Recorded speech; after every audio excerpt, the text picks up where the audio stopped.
बाजार की एक दिग्गज brokerage house Motilal Oswal financial services के नतीजे आ चुके हैं। दूसरी तिमाही में कंपनी का कंसोलिडेटेड मुनाफा पिछली तिमाही के मुकाबले में 20 करोड़ से बढ़कर 23 करोड़ हुआ है, यानी कि तिमाही दर तिमाही 15% की ग्रोथ।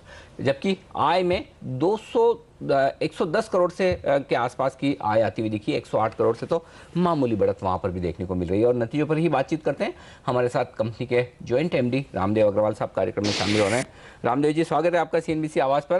पहले नतीजों पर बताएं कि 15% की तिमाही दर तिमाही ग्रोथ आई है, कहां से ग्रोथ आई है और क्या कहीं कुछ रिटेल कारोबार में भी इंप्रूवमेंट होने की संकेत दिख रहे हैं, या फिर ये जो कुछ भी ग्रोथ है वो होलसेल बिजनेस से ही आ रही है?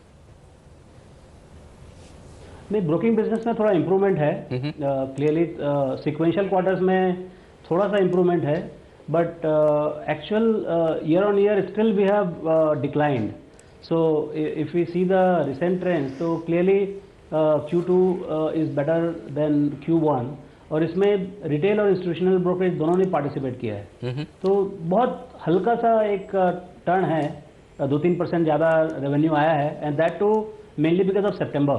यदि सितंबर में जो थोड़ा सा बाजार में जो माहौल बना, यदि वो नहीं होता तो शायद ये रिजल्ट भी नहीं आता इतना अच्छा।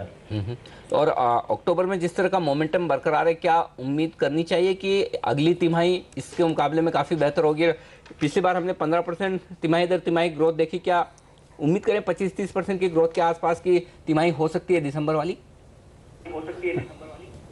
अब क्या है कि जैसे अक्टूबर है, 3 week out of 3 weeks, 2 week तो बहुत बढ़िया चला, लेकिन 1 वीक वापस for last 3-4 days again things are little slow. तो ये करने का बहुत मुश्किल है कि पूरा 3 महीना बहुत अच्छे से चलेगा। हालांकि जो गवर्नमेंट का जो अनाउंसमेंट्स हो रहे हैं, या ग्लोबल जो यूएस में रिकवरी है, या मतलब थोड़ा सा market is buoyant, mood is little better, तो उसी कारण से ऐसा लगता है कि Q3 should also be better than Q2, लेकिन ऐसा मतलब कॉन्फिडेंटली बोलने का बहुत मुश्किल है अभी। जी, आपसे अग्रवाल साहब एक बातचीत जारी रखूंगा, लेकिन इस बीच में एक बार एसीसी के नतीजे पढ़ देता हूं। एसीसी के नतीजे भी आ गए। यहाँ पर मुनाफा बढ़ता हुआ दिखा है एसीसी का, लेकिन हमारी उम्मीद से थोड़ा सा कमजोर आता हुआ दिखा है। प्रॉफिट का आंकड़ा 242 करोड़ के आसपास मुनाफा आया है कंसोलिडेटेड बेसिस पर, और हमारा अनुमान था 268 करोड़ का। शायद यही वजह कि स्टॉक थोड़ा सा ऊपर के लेवल से फिसलते हुए दिख रहा है। इस रिजल्ट पर हम और डिटेल में चर्चा करेंगे, लेकिन इस बीच हमारे साथ अग्रवाल साहब हैं ही। अग्रवाल साहब, ये बताइए कि पिछले 2 महीनों से जो बाजार में थोड़ा सा मूड बदलता हुआ दिखा है, और अब हमने एक अच्छी खासी तेजी देखी भी है, क्या लग रहा है मोमेंटम बरकरार रहेगा? यहाँ से भी और अपसाइड की गुंजाइश दिख रही है, या फिर जो 4-5 दिनों की थकावट बाजार में दिख रही है वो ज़्यादा हावी होगी? देखिए, जो अपने पहले भी बात की है, अर्निंग साइड से कोई सपोर्ट नहीं है। So it is only the liquidity and not even the domestic investor, it is only the foreign investor who is keeping the market up, and it can take it to any level.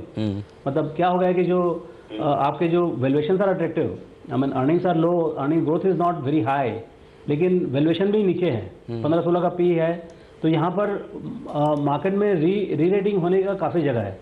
अब री rating के लिए आपको buyer चाहिए, थोड़ा सा माहौल चाहिए। So global economy is recovering, US doing very well, and foreigners are quite interested in buying into India. जो जैसे $15 बिलियन इस साल में आया है, यदि आप 6-8 महीने पहले पूछते कि इतना बड़ा अमाउंट आ सकता है क्या फॉरेनर से, it was not looking to be that strong. तो ये कहना बहुत मुश्किल है कि यहाँ से वापस अगले 3 महीने में $10 बिलियन आ सकता है क्या। यदि उस टाइप का यदि इन्फ्लो रहा टू एमर्जिंग मार्केट्स और पर्टिकुलर इंडिया में, तो बाजार definitely can go to newer high. Ramdev ji, आपने नतीजों का सिलसिला देखा है, रिलायंस के नंबर्स भी, इन्फोसिस के नंबर्स भी, कैसे लगे हैं अब तक के जो नतीजे आए हैं आपको, और कोई पर्टिकुलर सेक्टर जहां से उम्मीद ज़्यादा करनी चाहिए? अभी ये इस क्वार्टर में जो अर्निंग्स प्रोफाइल है, इसमें 3-4 सेक्टर्स हैं जिसके अर्निंग्स बहुत अच्छे आने चाहिए। एक तो सीमेंट है, जहाँ per year on year almost 100% growth की बात आ रही है। लास्ट ईयर सितंबर क्वार्टर बहुत ख़राब था, इस साल बहुत ही अच्छा होने वाला है, जबकि ये मानसून वाला क्वार्टर है, फिर भी सीमेंट के रिजल्ट्स बहुत अच्छे आने वाले हैं, और उसके कारण से शेयर प्राइसेस भी बहुत अच्छे चले हैं इस क्वार्टर में। FMCG, आपके प्राइवेट सेक्टर, बैंक्स, फार्मास्यूटिकल्स, ये 3-4 सेक्टर हैं जहाँ से रिजल्ट बहुत अच्छे आने वाले नतीजे, और इनके शेयर्स भी काफ़ी बढ़े हुए हैं।